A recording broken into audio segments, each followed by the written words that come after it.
মতিনগরে ভুবনতীর্থ যাত্রী মেলার উদ্বোধন। মহাশিবরাত্রিকে কেন্দ্র করে বরাক উপত্যকার ঐতিহ্যবাহী শৈব তীর্থ ভুবন তীর্থে শুরু হচ্ছে ভুবন মেলা।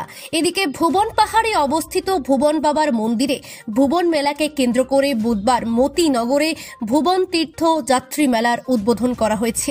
এদিন লক্ষ্মীপুরের বিধায়ক কৌশিক রায়ের অনুপস্থিতিতে ফিতে কেটে মেলার উদ্বোধন করেন লক্ষ্মীপুর মণ্ডল বিজেপির প্রাক্তন সভাপতি সঞ্জয় কুমার ঠাকুর ও ভুবন ভ্যালি চা বাগানের জেনারেল ম্যানেজার এজি ভট্টাচার্য।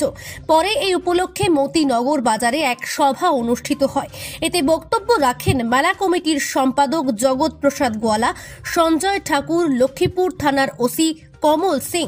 সভায় অন্যান্যদের মধ্যে উপস্থিত ছিলেন মতিনগর বাজার কমিটির সম্পাদক মানিকলাল দে, অভিজিৎ ধর, শ্যামলাল তাঁতি, নেপাল ঘাটোয়ার, অমিত ভাউরি, করণ ঘাটোয়ার, পিঙ্কু পাল প্রমুখ।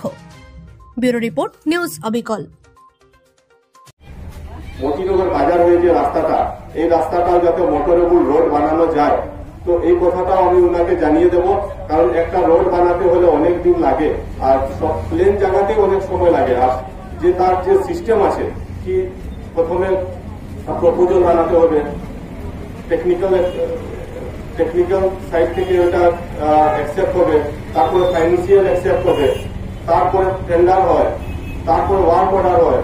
তো এইসব কাজেও অনেকদিন সময় লাগে। তো কতদিনে হবে কতদিনে না, এটা আমি ওনাকে বলে দেবো। উনি আপনাদের সঙ্গে হয়তো আপনাদের সঙ্গে বসে উনি এটা ঠিক করে নেবেন যে কিভাবে কাজটা সম্ভব হবে কিনা।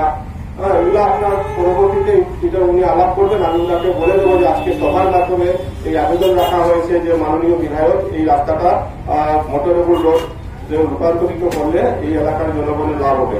আর এই রোডটা যদি হয়ে যায় তো দুইটা আমরা রোড পাবো, একদিকে হয়তো এন্ট্রান্স, একদিকে এক্সিটও হতে পারে। এইভাবে দুইটা রোড, হিল এরিয়া তো মানে হিলি রোড হবে না, এটা তো প্লেন রোড হবে না, সেই জন্য দুইটা রোড থাকলে ভালো হয়। তো যাই হোক, এগুলো আমি আলাপ করবো। আর আমরা প্রতি বছর যেভাবে শান্তিপূর্ণভাবে আমরা এই মেলাকে আমরা উপভোগ করে থাকি, আমরা আমাদের মতো বরাক উপত্যকা, যেটা ওসি কমলেশ সিং মহাশয় বলেছেন যে বরাক উপত্যকা মানে অন্য রাজ্যের আর কি, আমাদের পার্শ্ববর্তী রাজ্য মানে বরাক উপত্যকা যদি একসঙ্গে আমি বলি, তো বরাক উপত্যকার বিভিন্ন স্থান থেকে যারা